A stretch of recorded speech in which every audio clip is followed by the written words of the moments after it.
수험생 여러분 안녕하십니까? 지난 한 주도 잘 지내셨죠? 어느덧 벌써 3주차가 되었습니다. 오늘 오는 길에 여기 방문가 근처에도 눈이 내렸는데 지금 보고 계신 분들께서는 이제 주로 거의 온라인이시기 때문에 환경이 어떠신지 모르겠어요. 아무쪼록 좀 건강 잘 챙기시고 우리 열심히 장기 레이스를 향해 달려갔으면 합니다. 지난번에 약속드린 대로 항상 제가 피드백을 하겠다고 했는데 또 이제 제 주변 지인들 포함해서 좋은 얘기들을 말씀들을 많이 들었습니다. 그래서 특별히 드릴 말씀은 없고 뭐 한두 가지 정도 말씀을 올리자면은 제가 항상 얘기를 하는 게 확실하지 않은 거는 얘기를 하지 않겠다. 그래서 전제를 항상 하면서 얘기를 하는데 지난번에 제가 미리 수업 시간에 얘기를 했잖아요. 메두사 얘기를 할 때 페르세우스 그런 언급을 하면서 메두사가 저주를 받은 것이 이제 헤라 여신이 아닐 수 있으니까 제가 알아보겠다 했는데 맞았어요. 아테나 여신이었습니다. 아테나. 그것을 제가 그때 이미 전제를 했으니까 다행이고, 그리고 또 우리 많은 지인분들, 후배분들, 교사 동료분들이 하신 말씀이 좀 더 많이 했으면 좋겠다는 부분이 이제 어려운 부분, 이제 예를 들면 플라톤이랑 아리스토텔레스인데 칸트는 오늘 좀 할 수 있으면 좀 다 하고, 아리스토텔레스 같은 경우도 이제 우리 1, 2, 3월 그러니까 이제 동양윤리까지 좀 한 다음에 좀 보강을 할 수 있으면 좀 같이 좀 더 자세하게 할 수 있으면 제가 최선을 다하겠습니다. 네, 오늘은 이제 벌써 이제 이거 지금 3주 차인데 보시면은 제가 우리 올 여름부터 자주 갔던 도서관입니다. 좀 경치가 좋죠. 카페테리아 같은 북카페 같은데, 지난번에 이제 제가 교과서의 중요성에 대해서는 우리 여러분께 말씀을 드렸고, 교과서는 반드시 봐야 된다. 그래서 제가 비상교육만 하나 지금 보내준다더니 아직 안 오셔가지고, 이거는 제가 얘기를 드렸죠. 노영란 선생님 덕윤리의 비판적 조명, 이 책은 있으시면 보시는 게 좋아요. 저도 수험생활을 해봤기 때문에 많은 사람들의 의견을 들어보고 들어왔고 또 질문도 많이 받는데, 심지어 이런 게 있습니다. 제가 14년 정도 교직에 있었기 때문에 제 제자들이 벌써 지금 선생님이 된 나이예요. 그리고 첫 제자들, 그리고 또 제자들 중에 몇 년 전에 제자가 대학생이 돼가지고 임용고시에 대해서 물어봅니다. 정말로. 그래서 이제 그렇기 때문에 저는 더 자세하게 더 연구를 하고 더 자세하게 조사를 할 수밖에 없어요. 그래서 제가 드리는 말씀은 다 신뢰를 해주시면 감사하겠습니다. 이런 책 같은 경우도 도서관에 있으면 보시는 게 좋다. 이제 지금이 한 7, 8월이라면은 책 보세요라는 건 부담이 되지만 아직 1, 2월 정도 때는 여유가 있습니다. 제가 그동안 드렸던 말씀 중에 국가라든지 니코마코스 윤리학 같은 거, 이런 몇몇 책 있잖아요. 그런 책 같은 경우는 설날 연휴에도 보시면 좋을 것입니다. 저도 제가 이렇게, 물론 제가 올 초부터 방문각과 인연이 돼가지고 준비를 해왔지만, 저는 예전에도 그랬어요. 고등학생들을 가르칠 때 1시간을 가르치려고 그러면 1시간을 공부를 했거든요. 정말로. 그런데 어떤 많은 저의 스승님들이나 이런 분들이 1시간을 가르치려면 3시간, 4시간을 연구를 하신다는 얘기를 들었는데, 저 같은 경우도 정말 과장까지는 아니고 거의 8시간 이상 저도 책을 봅니다. 계속 생각하고 모르는 거 있으면 즉각 전화합니다. 네, 저보다 더 많이 알 수 있는 분, 그 분야에 대해서. 그리고 의견을 듣습니다. 이제 오늘 다룰 부분은 이제 종교개혁을 살짝 좀 얘기를 드린 다음에, 종교개혁을 배우려는 건 아니고, 이제 데카르트 넘어가기 전에 이제 영국의 경험론이 나오고 그 와중에 교과서에 나오는 부분이 있거든요. 그런데 이 베이컨이 시험에 직접 나온다고는 우리가 확신할 수는 없는데, 이게 왜 제가 이걸 꼈냐면은 교과서에 나와요. 교과서에. 프로테스탄티즘도 나옵니다. 그렇기 때문에 교과서는 이 교육과정 못지않게 요거를 바탕으로 교과서가 생긴 거기 때문에 그냥 넘어갔다가 잘못했다가 허를 찔리는 시험이 나버리면은 굉장히 당황할 수가 있거든요. 그러니까 예를 들어서 칸트만 나오는 게 아니라 로스도 교과서에 좀 언급이 되고 있고, 그다음에 실용주의 같은 경우도 이제 제임스 같은 경우도 듀이만 보면 안 되잖아요. 이번 우리가 경험을 했잖아요. 아직 학부생들 같은 경우는 이제 선배들이 본 시험 문제를 보시겠지만, 그래서 이것도 좀 언급을 할 거고, 데카르트 같은 경우는 지난 한 10년 정도를 놓고 봤을 때 직접적인 시험 문제는 안 나는데 제가 말씀을 드렸다시피 그 이전에 2010년 이전에 그 이제 데카르트적 전통이라는 얘기가 나옵니다. 17세기 이래 뭐 이런 거기 때문에 그걸 모르는 상태에서 문제를 접해버리면 당황을 하게 되고 또 그런 게 나올 수도 있으니까 게다가 이 데카르트를 모르고 보다 보면은 뒤에 이제 스피노자랑 칸트도 나오는데 이게 좀 이해가 안 될 수도 있어요. 또 휴머과도 관련이 또 없지 않아요. 그래서 이것도 좀 제가 언급을 좀 드릴 거고 영국의 경험론은 이 로크 같은 경우는 이제 뭐 백지설 주장하신 분인데 아시다시피 타블라라사 그런데 요거는 로크 이분은 이제 윤리학사보다는 약간 이제 정치 이론 쪽에서 좀 이제 바꾸면 좋고 루소, 몽테스키에 같은 분이라든지 다행히 제가 이제 프랑스어도 좀 전공을 좀 대학 때 해가지고 그쪽에 대해서는 또 좀 알고 있습니다. 그래서 제가 아는 바대로 자세히 좀 소개를 시켜드리고 영국의 경험론 같은 경우는 이제 이거는 왜 껴드리냐면 이것도 물론 교과서에 나왔지만 베이컨이 2군데 이상 나오는데 흉을 얘기를 하다 보면은 이거를 또 모르고 난 상태에서 갑자기 얘기를 해버리면은 좀 당황할 수가 있거든요. 그렇죠? 학문이 이렇게 단절된 게 아니라 연속이 돼가지고 계속 계승되고 발전되고 보완되기 때문에 그렇습니다. 그래서 저 같은 경우는 어떤 그 설명을 하거나 뭔 얘기를 할 때 내가 아는 분야만 가지고 머릿속에서 주구장창 꺼내가지고 막 쏟아내듯이 하지 않아요.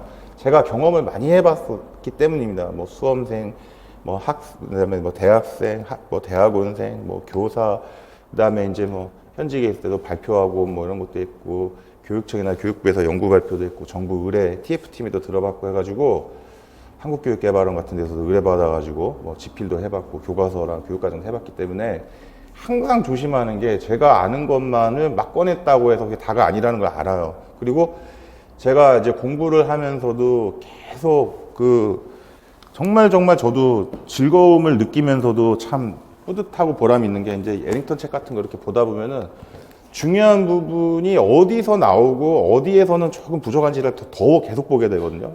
보면 볼수록.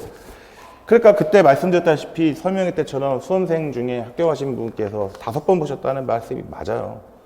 그러니까 원전을 보지 않고서는 그냥 대충 내가 그냥 어떤 뭐 서브노트만 주구장창 뭐 그냥 몇 달 동안 판다라고 해서 그게 물론 안 되는 건 아닙니다. 이렇게 오래 공부를 하다 보면은 열심히 하다 보면은 그렇게 해도 답 잘 쓸 수는 있어요. 네, 그럴 수는 있는데 그렇지만 이제 시간적인 여유가 있는 경우에는 좀 원전을 좀 찾아가지고 관련된 부분을 이거 뭐 통째로 다 보라는 건 아니니까 제가 이렇게 소개를 드리고 교재에도 어디 페이지라든지 무슨 이따가도 칸트도 나오지만 IV 500, 427 이렇게 나오거든요. 뭐 이런 거라든지 니코마코스 윤리학에도 그런 거 소개를 시켜드렸고 그래서 그런 것과 관련을 지어서 하는 게 좋습니다. 그리고 제가 좀 이렇게 좀 후배들한테도 또 이렇게 얘기를 듣는데 제자들이죠. 옛날 제자 중에 후배도 있으니까. 그리고 이제 어떠한 정보나 어떠한 자기가 필요한 자료를 서칭하고 이럴 때 보면은 이런 건 있어요. 이거 설명회 때 제가 좀 빼먹을 것 같은데 조금 신뢰할 만한 사람들을 통해서 듣는 게 좋습니다. 예를 들면은 뭐 어느 특정한 그런 게 아니라 우리가 보면은 많잖아요. 인터넷에 커뮤니티들이.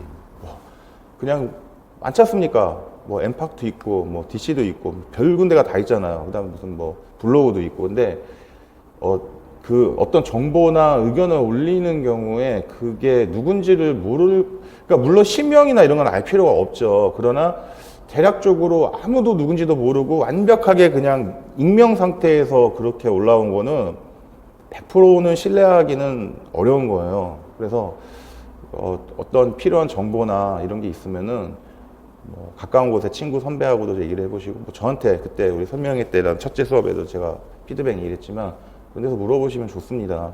그래서 저는 누군지 모를 사람들 같은 데서 출처를 물어보면 안 믿습니다. 일단 그러니까 근다고 해서 불신하는 것 너는 무조건 안 믿어는 아닌데 보다 보면은 상당히 이게 의심도 되고 이게 왜 내가 경험한 생각과 다르지?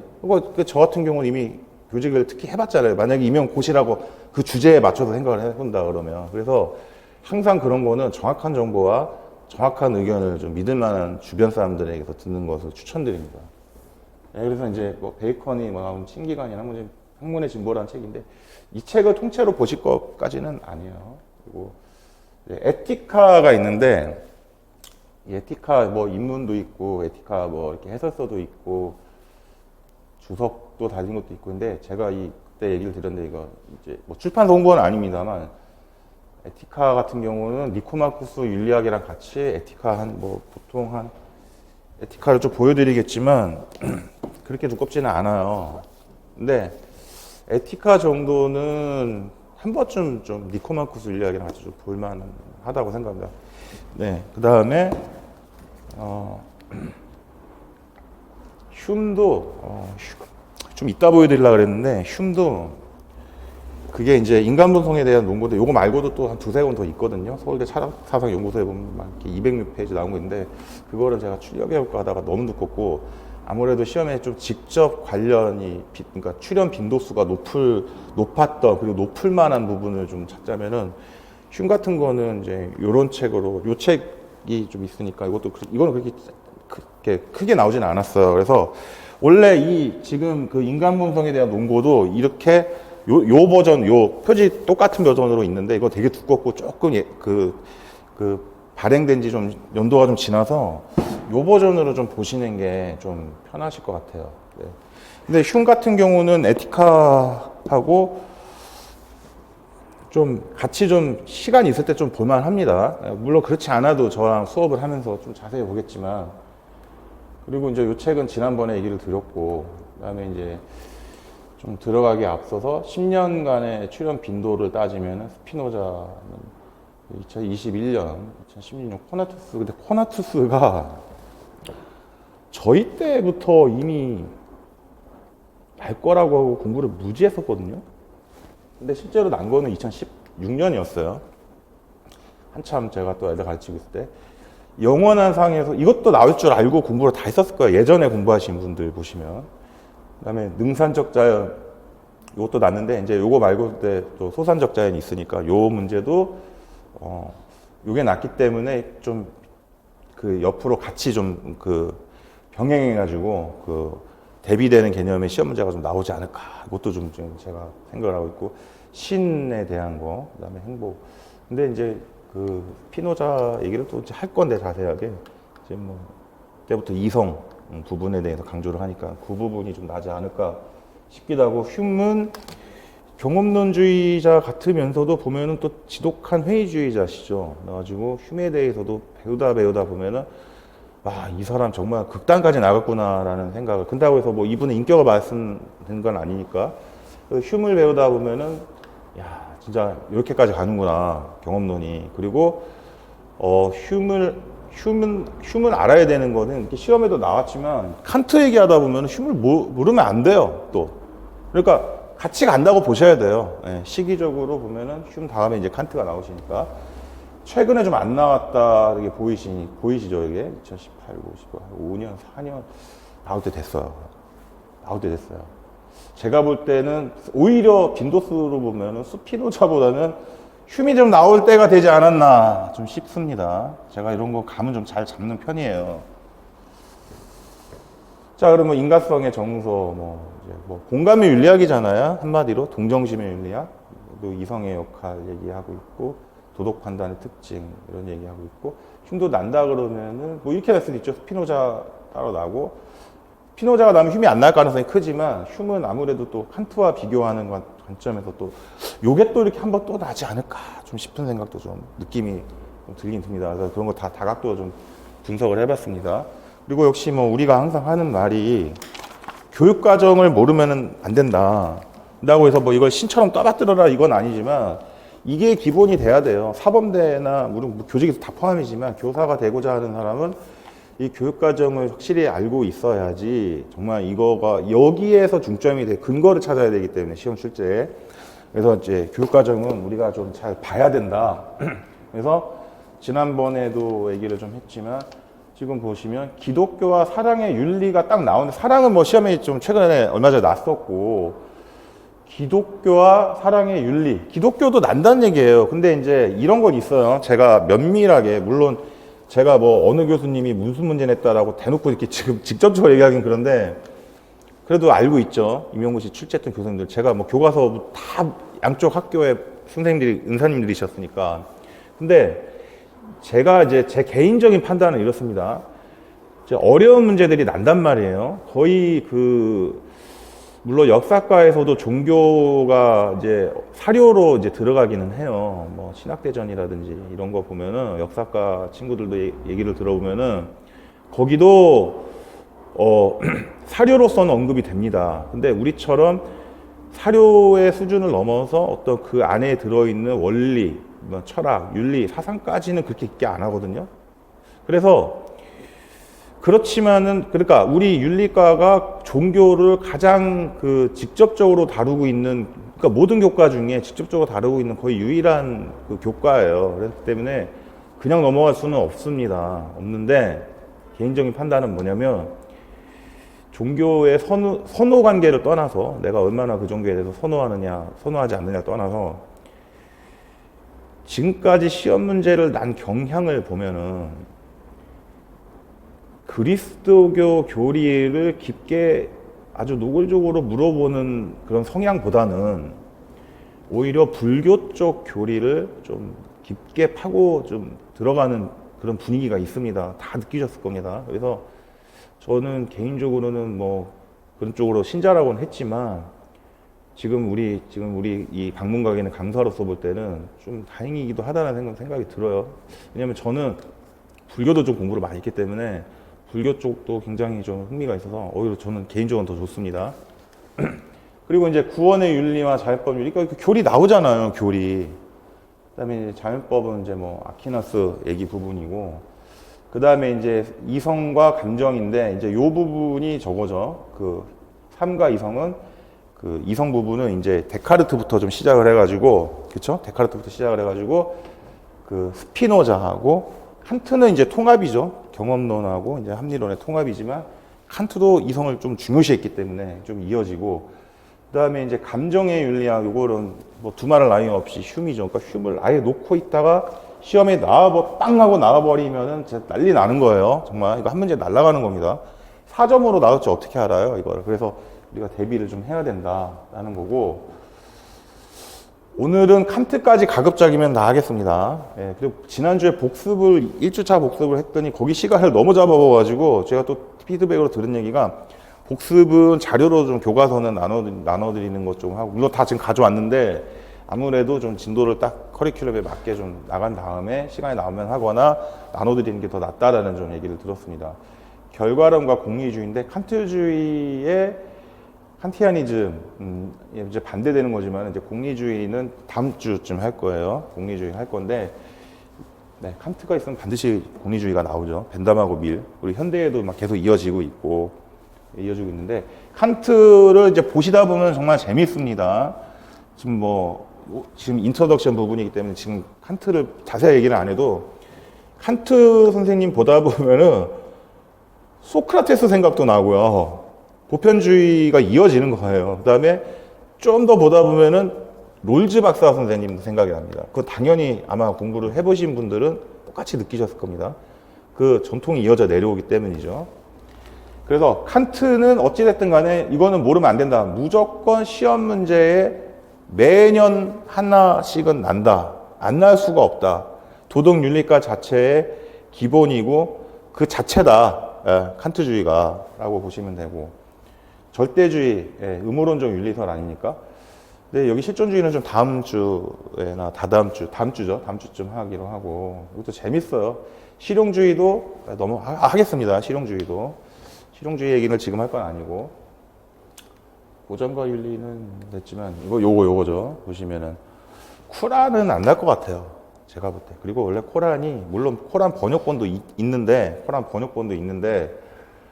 코란은 원칙적으로는 이제 외국어로 번역을 못하게 돼 있어요.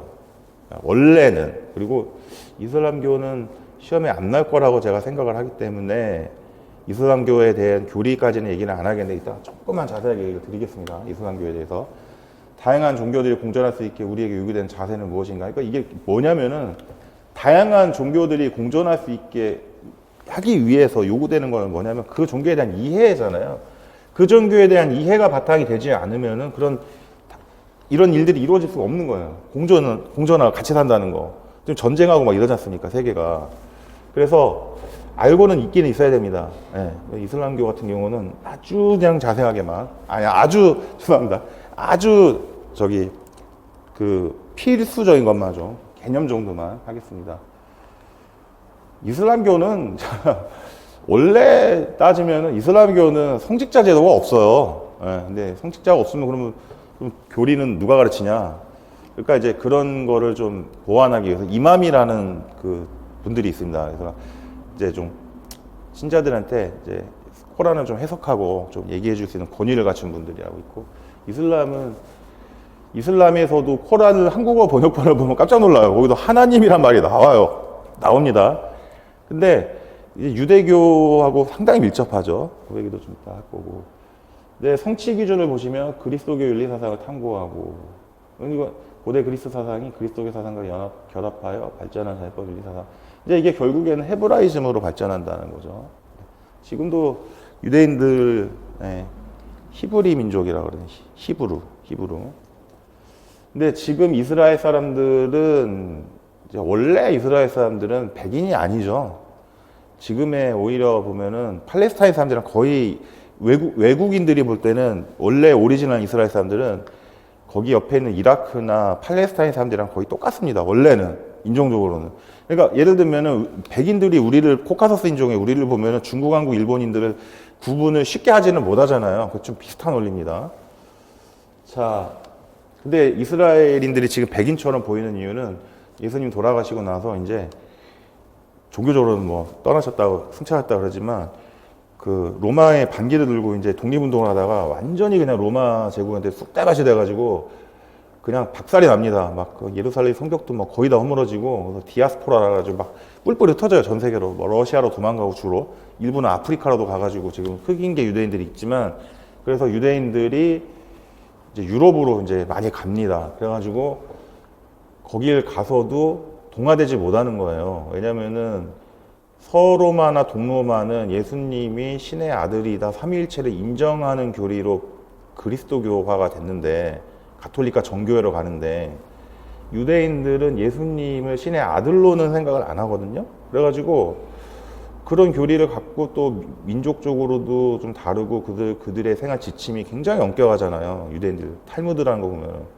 심지어 그 사람들은 빵에다가 어떤 뭐 유제품 발효된 그런 음식도 같이 발라 먹지도 않는 그런 식습관이 있습니다. 그 영화에도 나오죠.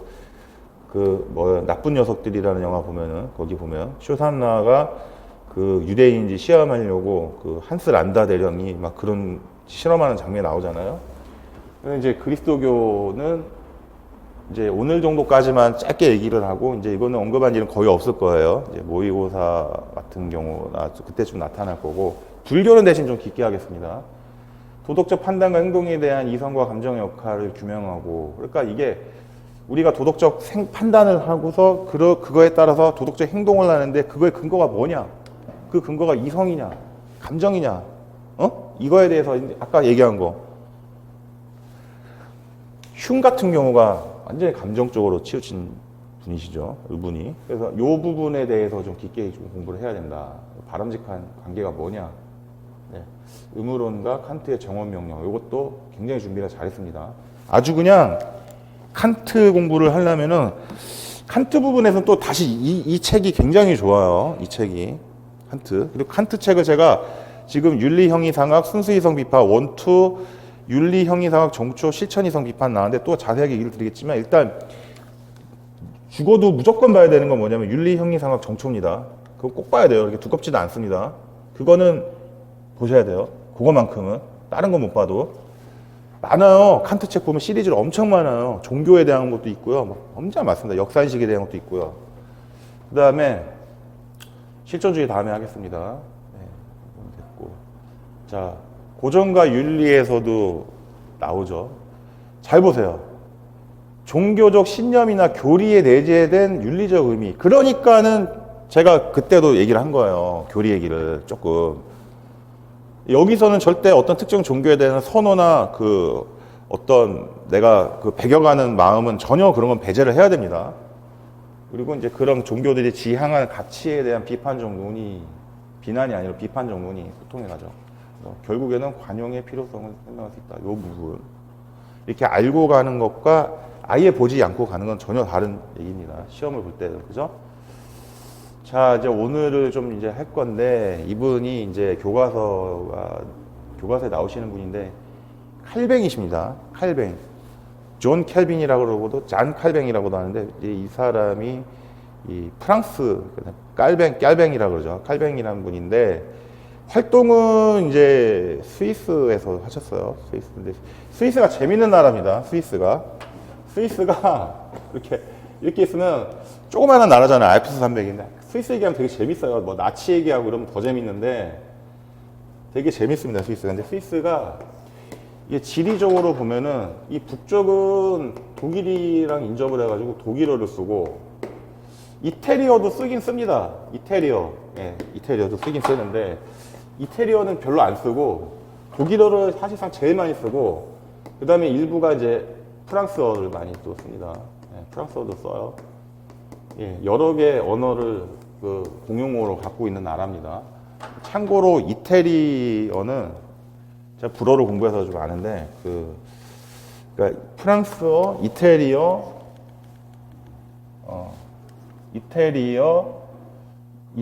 프랑스어, 여기 스페인어, 요 정도, 포르투갈도 뭐 넓게 보면 여기는 라틴어 계통이라 그래가지고 그 로마 제국이 망하고 나서 게르만 제국이 와서 언어가 좀 섞여가지고 지금 불어가 되고 이제 서바나어가 됐는데 지금 이제 라틴어의 그 후신이죠, 후신.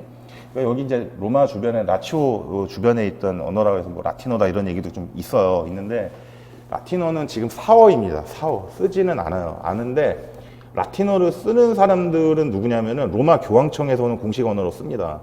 그리고 가톨릭 교회에서는 1960년대 이전까지는 공식적인 미사에서는 라틴어로 미사를 집전을 했어요. 그러니까 쉽게 말하면 우리가 흔히 보는 일반 교회에서 라틴어로 예배를 드리는 겁니다. 라틴어로.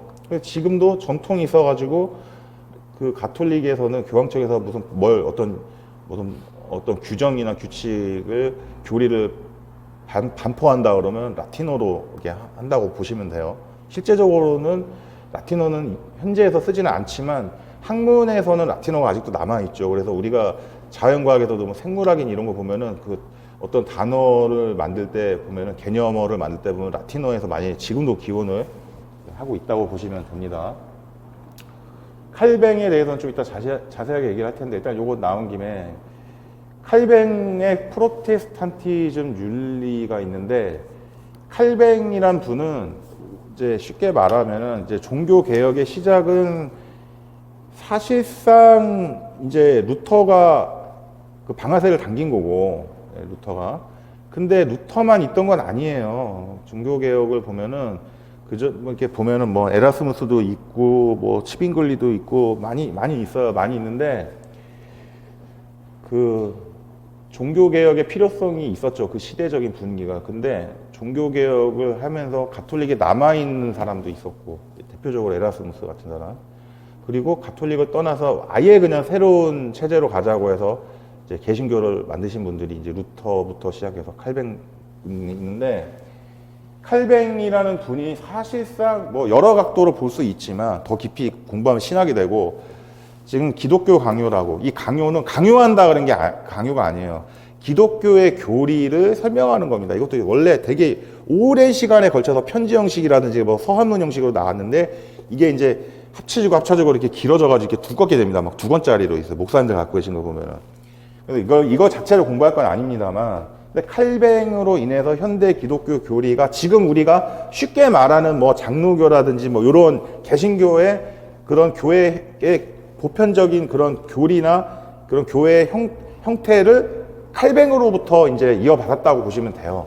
전체적으로 보면은. 물론 개신교회도 보면 많아요. 뭐 저기도 있죠. 예를 들면 뭐 구세군도 있고 많은 여러 이제 교파들이 있지만 일반적으로 볼 때 그래서 칼뱅이 없으면은 기독교를 좀 이해하기는 어렵다라는 거고 그리고 이분도 좀 인간적인 실수를 하긴 하셨습니다. 이제 나중에 막스 베버라는 분이 프로테스탄트가 이제 이거잖아요. 항의하다. 구체제 가톨릭이라는 구체제의 구교라 그러지 않습니까? 구교 신교 거기에 이제 좀 반대해서 이제 일어난 이제 개신교를 만든 건데 이 프로테스탄티즘이 결국에는 자본주의의 발달에 영향을 끼쳤다라는 얘기인데 그 책도 있으나 그 책 자체를 지금 다루지는 않을 거예요. 굳이 한다 그러면 이제 좀 약간 좀 응용윤리 같은 때 하다가 조금 좀 얘기를 좀 더 할 것 같습니다. 네. 자 보시면 이왕 그래도 교과서에 나왔으니까 세계는 오직 신의 영광에 봉사하도록 정해져 있고 선택된 그리스도교는 오직 신의 율법을 집행하여 신의 영광을 각자의 목만큼 세계에 증대하도록 정해져 있다. 신은 그리스도교의 사회적 실행을 요구한다. 왜냐하면 신은 사회적 형성이 자신의 율법에 맞게 이루어져 자신의 목적에 일치하기를 요구하기 때문이다. 세상에서 칼뱅파의 사회적 활동은 오직 신의 영광을 더하기 위한 활동이다. 그러므로 모든 이의 현세적 삶에 봉사하는 직업 노동 역시 그러한 성격을 갖는다. 그러니까 저 같은 경우는 개인의 의견임을 좀 전제를 한다면은 조금 그 베보가 물론 엄청난 천재셨고 대단한 정말 위대한 그 근대 철학자인데 저 개인으로서는 베버 선생님이 말씀하신 거에 대해서는 그렇게까지 깊이 공감을 하지는 않아요. 그러나 인정은 합니다. 왜냐하면 당시에 그런 프로테스탄티즘의 윤리가 이제 자본주의 발달에 영향을 끼친 것도 사실이에요. 이 역사를 보면은 그 전에는 교회가 가톨릭 교회가 정치와도 결탁을 하고 그다음에 재산을 막 불려 나가고 교회가 그래가지고 상당히 안 좋은 일을 많이 저지른 측면도 간혹 혹은 많이 있었고 거기에 대해서 지금 종교개혁이 일어나면서부터 사람들이 꼭 재산이라든지 돈 같은 거를 부의 집중을 꼭 교회에게만 해서는 안 된다는 생각이 퍼지게 된 거죠. 그리고 칼뱅의 생각에 의해서 일반 시민들, 그러니까 민중이라면 죄송하고 일반인들이 열심히 일해서 재산을 축적하고 그것에 따라서 투자도 하고 땅도 불려 나가고 이런 세상이 열리게 된 겁니다. 본격적으로. 그래서 자본주의가 이제 나중에 이제 영국을 중심으로 발전을 하죠. 뭐 그건 또 역사과 얘기죠. 인클로전도 막 나가고 그러니까. 옛날에는 그것도 도덕교과서에서 자세하게 나왔어요. 한 10년 전, 15년 전 때는. 하여튼 이제 베버에 대해서는 잠깐 요 정도로 하고 루터 이분은 여기는 안 나왔는데 이분이 생존 연대를 따지면은 1500년 정도 활동을 하셨다고 좀 보거든요. 1500년대 초반, 중반, 초반. 우리나라는 언제 때 같으세요, 여러분? 루터가 이렇게 활동한 시기가? 제가 이제 그 당시 세계에 대해서 좀 자세히 얘기를 좀 드릴 건데, 우리나라 치면은 조선 한 초기 정도죠, 아직까지. 연산군 시기입니다, 연산군. 연산군 아시죠? 흥청망청 막 해서 쫓겨난 왕이시죠, 군주. 예, 연산군에서 중종 정도 활동했던 그런 분이십니다. 이분도 재밌습니다. 루터 얘기를 좀 해드리자면은 이 사람은 이제 자수성가한 이제 광산업자 아들이셨는데 아버지가 돈을 많이 벌으셔서 성공을 했어요. 그래서 루터를 요즘으로 치면 이제 뭐 변호사 만들려고 판검사 그래서 이제 법률 전공 시켰는데 루터가 이제 방학 때 집에 가는데 번개가 뻥 내리찝니다. 그래가지고 막 놀랐는데 그때 이제 가톨릭 교회 수호성인 안나라고 이제 개신교분들 잘 이해를 못하실 수 있는데 가톨릭은 성인이라는 개념이 있어요. 수호성인 천사도 뭐 수호천사라는 개념이 있는데 거기서 기도를 드렸답니다. 그래가지고 그게 계기가 돼가지고 이제 루터라는 분이 이제 이제 신학을 좀 공부를 하게 된 거죠. 수도사가 된 건데 수도사는 신부님이랑 좀 다릅니다. 수사라 그러는데 기독교는 이제 신학대학을 가게 되면 목사님이 되시지 않습니까? 주로 이제 전도사를 좀 하시다가 근데 가톨릭 같은 경우는 이제 두 부류로 좀 나뉘는데 하나는 가톨릭 대학을 가가지고 아예 그냥 엄격하게 사제라 그러죠. 사제. 뭐 계속 얘기지만 불교도 스님이 돼서 얘기 많이 드릴 건데 이제 가톨릭 대를 가야 돼. 가톨릭 대 신학부 가가지고 이분들은 정말 1학년 때부터 기숙사 생활하고 막 1, 2학년 때는 뭐 어디 외출도 자유롭지도 않고 핸드폰도 그렇게 사용도 쉽지도 않고 함부로 뭐 누구 만나기도 사실상 불가능해요. 그래서 뭐 막 연애 편지 같은 거 간혹 뭐 오다 걸리면은 막 징계 받을 수도 있고, 그리고 2학년 마치면은 군대 갑니다. 다 같이 군대 가고 제대하고 전역하고 오셔가지고 다시 3, 4학년 다니고, 그리고 나서 이제 또 뭐 그 군종 신부 되시려면 또 장교 또 가시는 분도 있고, 근데 이런 분들이 있는데, 요 분들 말고 또 있어요. 수사라고, 수도사라 그러는데, 뭉크, 옛날 뭐 영화 보면은 막 이상한 옷 입고 나와셔가지고 머리 없는, 죄송합니다. 좀 숱이 별로 없으신 분도 있고 이렇게 해가지고 막 답답하게 생긴 분들 있죠. 수사분들. 디아블로 게임 같은 거 막 아시잖아요. 남자분들 아실 텐데.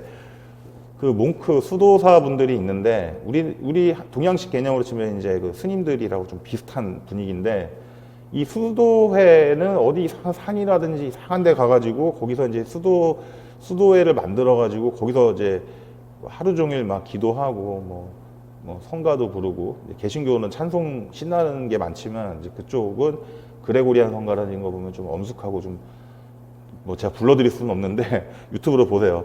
되게 좀 어떻게 보면은 되게 신비스러운 느낌도 나고, 어떻게 보면 되게 졸리기도 하고, 이제 뭐 그러면서 이제 그 수도사분들, 이거 영화로도 나왔어요. 이제 그 저기 쇼 코넬이 나온 분인데 그건 이제 넘어가겠습니다. 수사분들인데 이 중에서도 신부가 되는 분들이 있어요. 이 중에서도 수사신부라 그래요. 수사신부라 그러는데, 요즘에는 이제 이분들도 다 가톨릭 때 가가지고 공부를 좀 하셔야 되고 사제 서품을 받아야 되니까 좀 재밌는 얘기라 좀 개인적인 얘기 좀 잘 안 하려고 그러는데, 선생님 선생님 저기 수업 드신 분, 저 혹시 제가 만약에 종교인이 됐을 것지도 모른다 그러면 좀 믿음이 가세요? 신뢰감이 안 가요? 저 대학생 때 실제로 저도 신부님이 될 수 있는 기회를 얻을 수 있었습니다. 제가 대학교 다닐 때 이제 학생이었는데, 학교에 교장 교감 연수를 오신 분들 수녀님들이 세 분이 오시더니 두 분께서 저에게 우연하게 합석을 해가지고 식사 자리에서 두 손을 꼭 잡으시더니, 이거 이제 물론 한 30분 얘기를 1시간 가까이 했죠. 집에 아들이 몇 명이냐고. 몇 명입니다. 그러냐고. 혹시 그 신부님 할 생각 있냐고. 좀 늦지 않았나요? 그랬더니, 아니 일단은 저기 졸업을 하고 교사 자격증을 딴 다음에 취득을 한 다음에 가톨릭 대학교 다시 가든지 이렇게 수도회를 들어가지고 그러면 교사할 수 있다는 거예요. 예, 가톨릭에서도 지금 설립한 학교들이 좀 있잖아요. 좀 있고. 하여튼 그런 얘기를 하시는데, 제가 실제로 가톨릭 계열의 학교를 가시면 신부님이 막 교장 선생님이기도 하시고, 그런 데 가실 분도 계시겠지만 여러분 중에 수녀님이 선생님이시기도 합니다. 막 진짜 보건 선생님이 수녀님이에요. 영어 선생님이 수녀님이시고, 실제로 그렇습니다. 막 수녀복을 입고 교실에 들어오시는 학교도 있어. 정말로 농담이 아니에요. 네. 그리고 어떤 수녀회는, 학교 이름 얘기는 좀 그런데 수녀회가 어디냐에 따라서 복장도 다릅니다. 어떤 수녀회는 저는 수녀복 안 입으시는 수녀회도 봤어요. 정말로. 근데 그러면 저 사람이 수녀인지 아닌지 어떻게 하냐? 십자가 맵니다. 이렇게 십자가 이렇게 큰 거 메고 다니십니다. 그래서 그냥 보면 수녀님인지 몰라요. 네. 그래서 저도 그런 기회가 좀 있을 뻔도 했었습니다. 지난번에 설명회 때 얘기 드렸지만, 자연스님 같은 경우는 저기라고 했잖아요. 그 스님이시지만 박사학위가 막 4개고, 뭐 교육과 계통, 역사교육과인가? 거기도 전공하신 걸로 알기 때문에 그런 분들도 교사 자격증이 있을 수도 있습니다. 근데 그런 분은 교사보다는 그 동국대학교 같은 데서 이제 그 스님들을 뭐 연수하거나 이제 강의를 좀 하시겠죠. 아무래도. 자. 그리스도교와 종교개혁을 가는데, 최대한 그리스도교는 제가 필요한 거 빼고 다, 필요한 거 다, 필요하지 않은 건 다 제외를 시켰어요. 황금률이 나옵니다. 근데 황금률이, 이게 재밌어요. 황금률이라는 게 말 그대로 황금률법이에요. 번쩍번쩍 빛나는 거. 그래서 제가 이게 노란색으로 썼는데, 황금률이 뭐냐면, 이게 왜 황금률일까요? 그러니까 말 그대로 하면 예수님이, 이게 마태복음에 나와요. 이제 산상수훈이라 그래서 산에 올라가서 온유한 자는 복이 있나니 뭐 이런 말씀을 하시거든요. 하시는데, 그 중에 이제 핵심이 뭐냐면, 이거 교과서에 나옵니다. 지금 교학사랑 시마스에서도 나와요. 남에게 대접받고 싶은 대로 너희도 남을 대접하라. 그냥 직관적으로 봅시다. 자, 내가 대접받고 싶은 대로 남을 대접해야 돼. 평등한 거잖아요. 예, 동등한 거잖아요. 근데 이게 3세기쯤에 로마 황제 세베두스 그 거실에 황금실로 이렇게 새겨가지고 이렇게 걸어놨다고 합니다. 3세기면 한 200년대 뭐 중반이나 됐겠죠, 중후반? 그래서 그게 기원이 돼가지고 이게 황금률이라는 그런 별칭을 좀 얻게 됐다고 합니다. 알고 계시면 뭐 나쁘진 않아요. 그러니까 이거는 뭐냐면 우리의 이웃만이 아니라 자신을 해치려는 사람까지도 조건 없이 사랑하라. 사회적 약자 및 소외계층에 대한 배려를 가르친다. 사랑의 윤리. 그러니까 이게 별거 아닌 것 같고 너무나 당연하다 생각해. 나는 심지어 난 교회 다니는 사람이야. 그런데도 막상 이 황금률로부터 얻을 수 있는 도덕적 가르침이 뭐냐 한번 써봐 하고 딱 가리고 만약에 가르쳤다. 어디 유사하게 나왔다. 갑자기 생각 안 난다니까요. 그게 시험이에요. 그래서 제가 설명회 때도 말씀드렸지만 누구나 뻔히 아는 거는 절대 틀리면 안 된다. 100명이 시험을 봐가지고 그러니까 이게 난다라고 지금 제가 보장하고 그런 건 아니라 만약에 이런 것과 연계가 돼가지고 갑자기 났는데 나 못 썼어. 갑자기 생각이 안 나서 이상한 말을 썼어.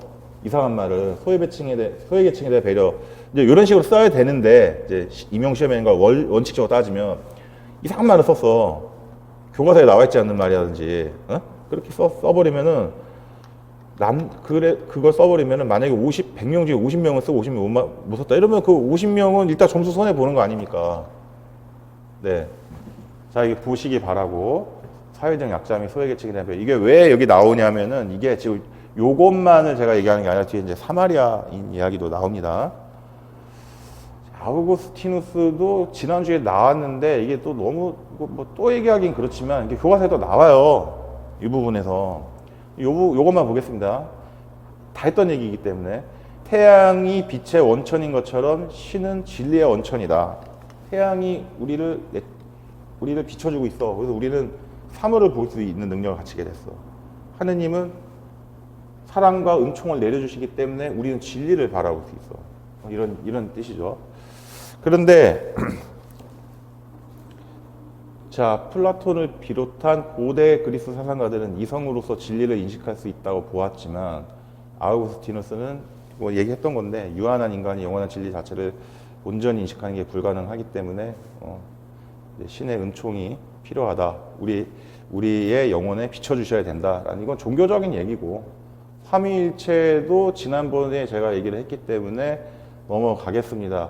이제 아우구스티누스가 이제 이것도 얘기를 한번 했었어요. 관련돼 가지고 플라톤의 사주덕은 용기, 지혜, 절제잖아요. 그 얘기도 했잖아요. 철이랑 얘기 이제 나가면서 그리고 이제 그것이 조화가 됐을 때 정의라는 덕이 이루어진다는데 이 사주덕을 이제 이어받아 가지고 해석을 다르게 했죠. 이 얘기는 좀 보시면 됩니다. 그리고 좀 설명을 좀 했었고 요건데 착한 사마리아인 법 얘긴데 요게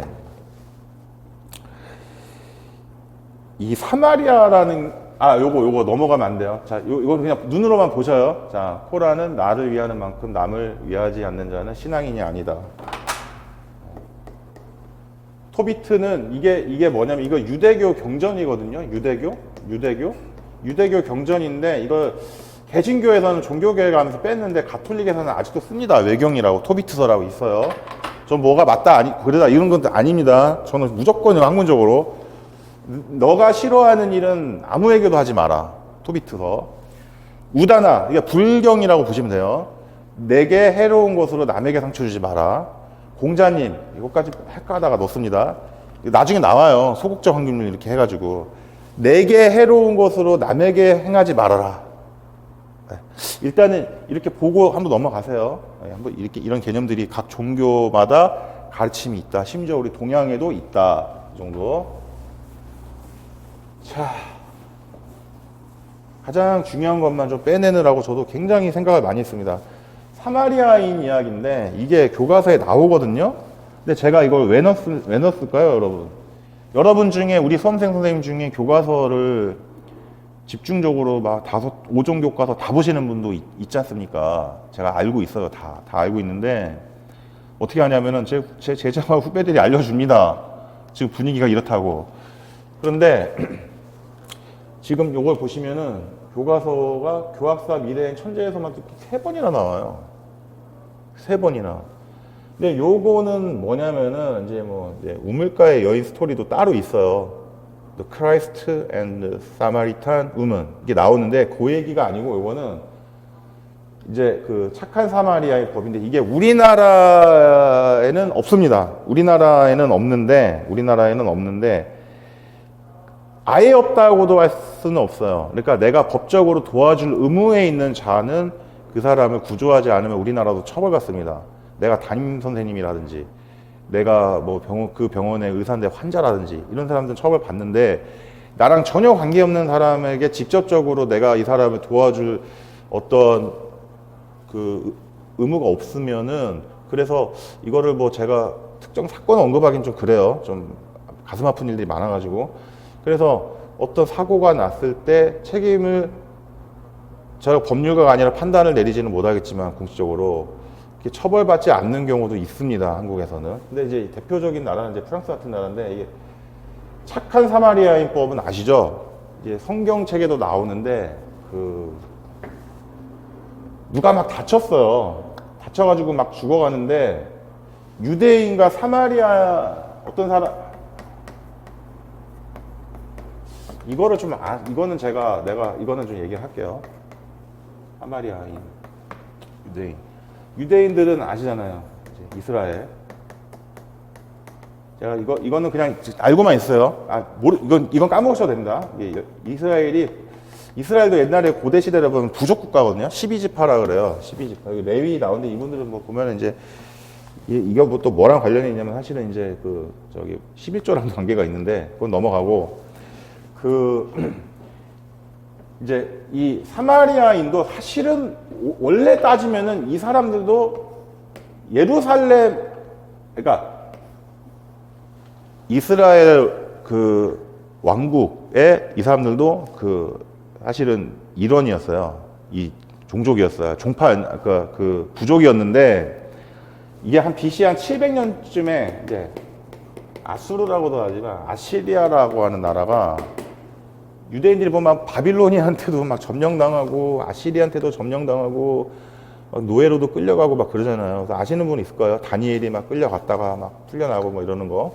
그런데 페르시아한테 나중에 막 해방이 되고 막 이런 얘기들이 나오는데 이제 그 아시리아의 이 사람들이 포로로 이제 잡혀가고 그냥 일종의 지배를 받은 겁니다.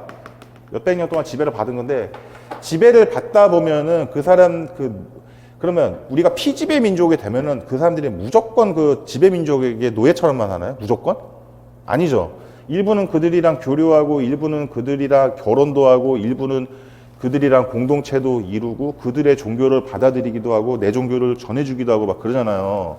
기독교가 유럽에 퍼진 게 그거지 않습니까? 어떻게 보면 노예는 아니었지만 이스라엘 사람들이 그러다 보니까 이분들이 그러니까 쉽게 말하면 남아있던 유대인들은 자기네들이 전통과 유일신 사상을 잘 지키고 보존을 하고 있다고 생각했는데 나중에 이제 아시리아가 뭐 멸망하고 뭐 이제 돌아오고 다시 섞여서 살려고 하다 보니까 이 사람들이 자기들이 생각할 때는 너네 뭐야? 왜 우리랑 행동 양식도 좀 다르고 너네들 뭐 교리도 좀 우리랑 좀 하느님을 믿기는 믿는데 왜 우리랑 교리가 달라? 그리고 무엇보다 너네 지금 하는 행동이 우리 유대인들이 하는 거랑 지금 패턴이 다르잖아. 지금 이래가지고 굉장히 둘이 사이가 좀 안 좋아요. 지금도 있어요. 근데 몇 명 없어. 한 700명 남았다고 해요. 제가 조사를 해보니까. 근데 이제 이게 무슨 개념이냐면은, 우리나라 청나라에 좀 끌려갔던 그 사람 얘기는 할 수는 없고, 이런 것도 좀 있습니다. 그리스라는 나라가 이렇게 있는데, 그리스잖아요? 그쪽 보이시죠? 예. 그리스라는 나라를 보면 여기가 마케도니아가 요즘 있잖아요. 마세도니아라 그러는데 이것도 재밌습니다. 이게 지금 그리스가 오스만 터키한테 지배를 당하다가 이제 독립한 지 뭐 한 200년도 안 된다고 봐야 되는데 1453년에 망했다가 비잔틴이 뭐 한 몇백 년간 사라져요. 역사 무대에서 300년, 400년 이상. 그런데 독립을 했는데 그리스가 독립을 했어. 지금 현재 그리스 공화국인데 왕이 없죠, 이제는. 그런데 그리스의 그 북쪽 지방에, 그러니까 쉽게 말하면 마케도니아 주라는 곳이 있어요. 한국으로 치면은 뭐 평안북도 이런 식으로. 근데 유고슬라비아가 이제 해체되면서 그 중에 일부 지역이 자기의 이름을 마케도니아라고 만들어 버린 겁니다. 그래서 그리스하고 마케도니아가 사이가 엄청 사이가 안 좋았어요. 유엔에 못 들어오게 하려고 그래가지고. 근데 결국에 이제 타협을 봤다고 합니다. 북마케도니아 공화국 뭐 이런 식으로 해가지고.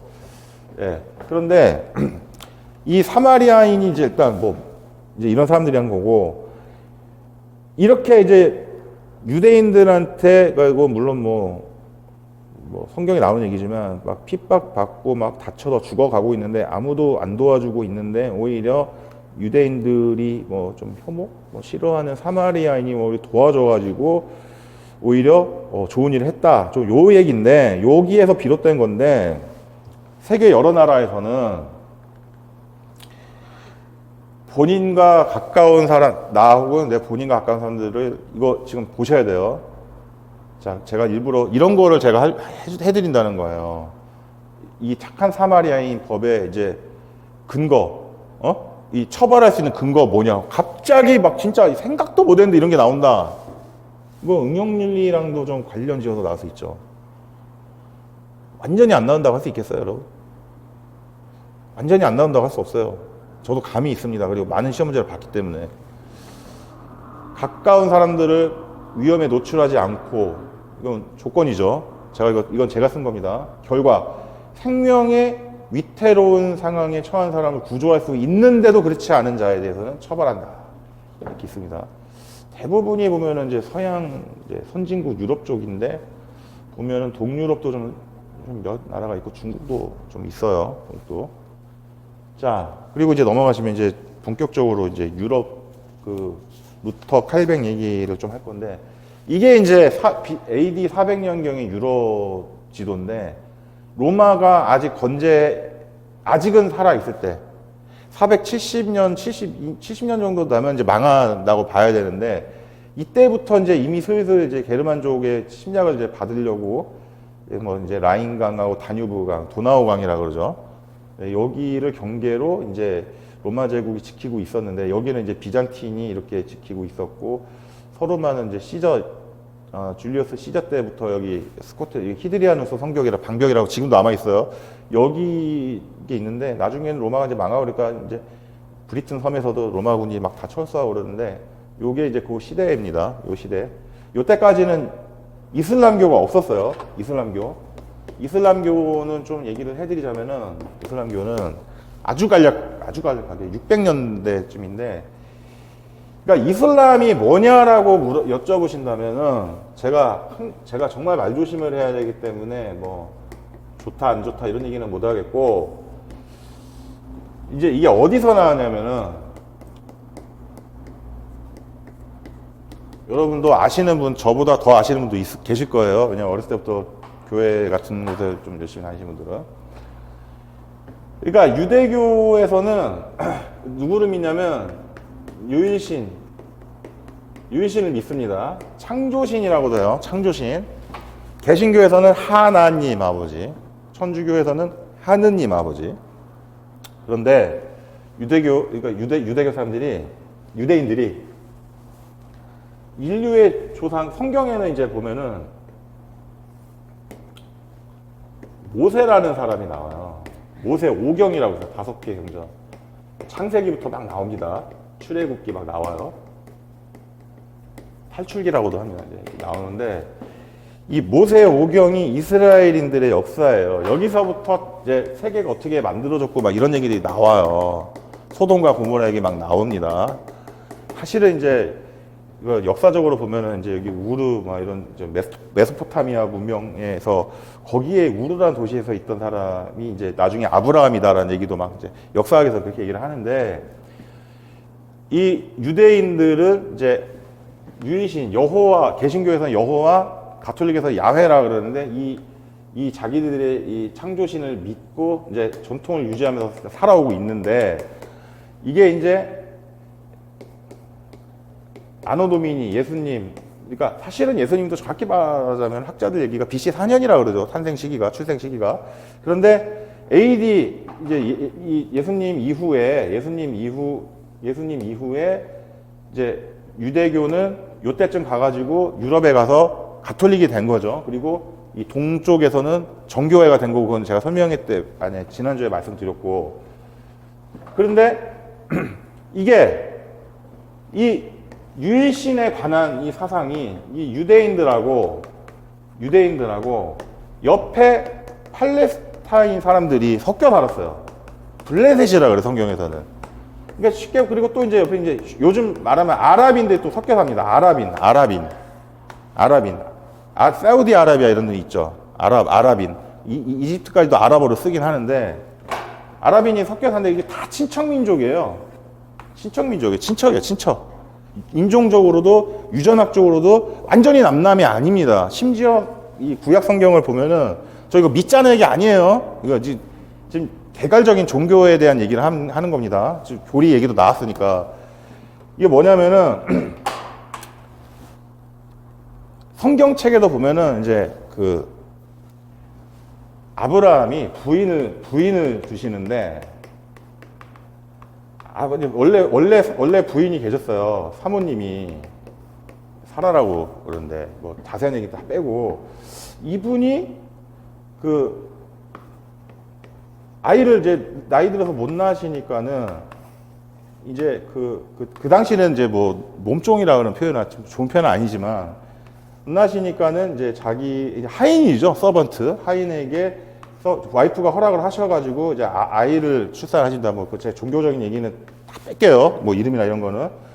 그런데 이스마일이라는 사람이긴 한데, 막상 또 나니까는 본부인 입장에서는 그렇게 좋지는 않잖아요, 기분이. 그래서 좀 이렇게 안 좋게 좀 괴롭히셨나 봐요. 그래가지고 이 자녀가 이제 부인하고 이제 아이가, 본부인은 아니시지만 막 서럽게 울고 이제 탈출을 하시는 거죠. 그래서 어디 막 바위 같은데 막 울고 있고, 그러니까 이제 신께서 이제 말씀을 주십니다. 예, 그러니까 쉽게 말하면은 여기서도 자손을 번창하게 하겠다라는 거죠. 그래서 여기서 나온 이제 후손들이 이제 지금 아랍인들이다, 이런 얘기가 있어요. 그리고 아랍인들 자체도 자기들이 완전히 유대인들이랑 완전히 인종적으로나 역사적으로 별종이라 생각 안 해요. 진짜입니다. 네, 다 따지고 올라가면 같은 동네, 같은 지역에 살았기 때문에. 그런데 원래는 유대인들이랑 팔레스타인이 뭐 아주 옛날에는 전쟁하고 막 보면 뭐 삼손 막 보면 막 서로 죽이고 이러긴 하지만 항상 그랬던 건 아니에요. 우리가 뭐 항상 뭐 만주벌판이라고 맨날 중국이랑 뭐 2000년, 아니 고구려 멸망하기 전까지 뭐 1년 내내 뭐 200년 300년 내내 싸운 건 아니지 않습니까? 잘 살았는데 이제 그 유대인 신앙이, 유일신 신앙이 퍼지다가 7세기에 이제 마호메트라는 사람이 이제 갑자기 출연을 하시는데 이분이 저 얘기를 한다. 요 얘기만 하고 그냥 1시간 쉬겠습니다. 원래 이분은 되게 잘생겼었나 봐요. 좀 기록들을 보면은 젊고, 좀 가정 환경은 되게 좋지 않았는데, 이분이 이제 가정 환경도 어렸을 때부터 안 좋았는데 이제 되게 젊고 잘생겼는데 성실하셨나 봅니다. 그런데 이분이 돈이 많으신 분, 남편과 사별하신 분, 옛날 표현은 이제 과부라고 하지만 어떤 돈이 많으신 부인, 그러니까 남편하고 사별한 부인의 눈에 띄어가지고 재혼을 이렇게 해가지고 갑자기 사회적 신분이 올라간 겁니다. 네, 올라가요. 그래가지고 이분이 이제 잘 살게 됩니다. 잘 살게 되시는데 마호메트가 어느 날 갑자기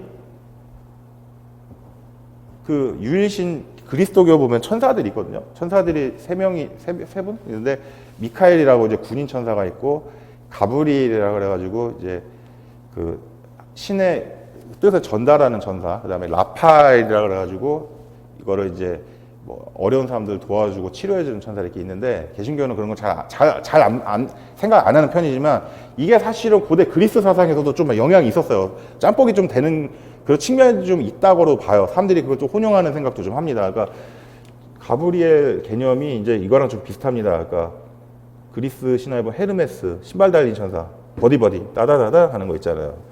그 가브리엘이라는 천사는 이제 성모 마리아, 예수님 어머니한테 나타나셔가지고 꿈이인지 뭐 그거를 뭐 제가 뭐라 할 수 없지만 근데 이제 그러니까 천사가 나타나가지고 신의 진정한 그 뜻을 너에게 전하겠다. 너에게 전하겠다. 그래가지고 원래 그러니까 신께서 그건 이제 알라라고 하는데 알라가 이제 신이죠. 알라가 신인데 좀 다르게 보는 거예요. 얘네 이분들은 뭐라고 그러냐면 알라가 신이긴 한데 이제 모세라든지 이제 뭐 아브라함이라든지 이거 다 똑같이 다 인정을 해요. 다 인정을 합니다. 다 인정을 하고 인류의 조상이라고 해요. 예? 다 인정을 하는데 예언자들을 이렇게 모세니 뭐 이렇게 보내신 거예요. 예언자들 보냈는데 예수님도 신께서 보내신 위대한 사람인 건 맞지만 예수님께서는 진짜로 그러니까 흔히 말하는 아타나시우스파 지금 현대 기독교 가톨릭에서 공유하는 그런 현대식 삼위일체 신의 아들이 개념이 아니고 이분은 예언자다. 신께서 보내신 예언자다. 그래서 했는데 가르침이 좀 신의 뜻과는 좀 맞지 않아서 자기가 마지막 최후의 예언자로 누구를 보냈다. 너를 지금 지명하였으니 너가 지금부터 이제 그 신의 뜻을 전해라. 이래서 이분으로부터 이제 이슬람교가 생긴 거라고 보시면 됩니다. 원래 이슬람교는 물론 좀 보다 보면 잔인한 면이 있는데 원래 이슬람교는 제가 이렇게 코란을 저도 읽어봤거든요. 코란 한국어 버전을 해가지고 팔기도 합니다. 예, 근데 평화를 사랑하는 종교가 맞아요. 그렇지만 그 안에 좀 무서운 것도 있습니다. 성경에도 보면 특히 구약으로 가면은 막 이런 것 표현이 있어요. 좀 아까 뭐 대적하고 사람들과 뭐 죽인다, 뭐 죽음에 관한 얘기도 좀 있고 보면 되게 좀 무서운 면도 좀 있습니다. 그래서 종교라는 건 항상 조심해야 돼요. 그걸 좀 알고 가야지 무조건 또 어느 종교다 그래서 뭐가 좋고 나쁘고 선입견을 가질 필요는 꼭 없다고 저는 생각을 합니다. 그래서 일단은 1시간이 첫째 시간 됐으니까 여기서 마치겠습니다. 잠시 쉬었다가 또 뵙겠습니다.